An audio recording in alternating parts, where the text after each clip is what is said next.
ഉപതെരഞ്ഞെടുപ്പ് നടക്കുന്ന കുറവലങ്ങാട് പഞ്ചായത്ത് 13-ാം വാർഡിൽ ഇക്കുറി കഴിഞ്ഞ തവണത്തേക്കാൾ 102 വോട്ടർമാരുടെ എണ്ണം കൂടുതൽ.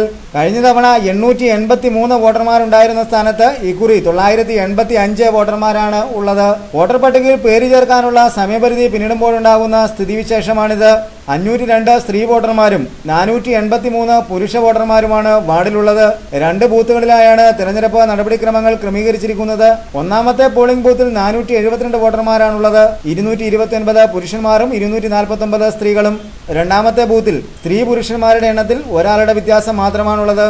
253 സ്ത്രീകൾ ഇവിടെ വോട്ട് ചെയ്യാനുള്ളപ്പോൾ 254 പുരുഷന്മാരാവും ഇവിടെ വിധി നിർണയത്തിന് എത്തിച്ചേരുക.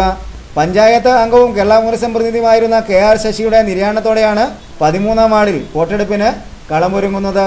ഇടതു വലത് മുന്നണികളും BJPയുമാവും മത്സരരംഗത്ത് ഉണ്ടാകുക. പ്രധാന മത്സരം ഇടതു വലത് മുന്നണികൾ തമ്മിലാകും.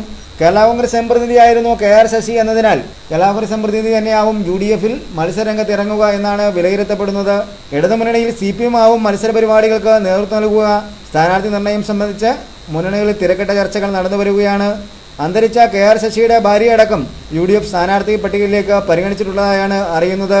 ഇടതുമുന്നണി മുമ്പ് പരാജയപ്പെട്ട സ്ഥാനാർത്ഥിയെയും സ്ഥാനാർത്ഥിത്വവുമായി രംഗത്തെത്തിക്കുന്നത് സംബന്ധിച്ച ആലോചനകൾ സജീവമാക്കിയിട്ടുണ്ട്. ഒരു കൈ പരീക്ഷിച്ചു നോക്കാനുള്ള തയ്യാറെടുപ്പിലാണ് BJP.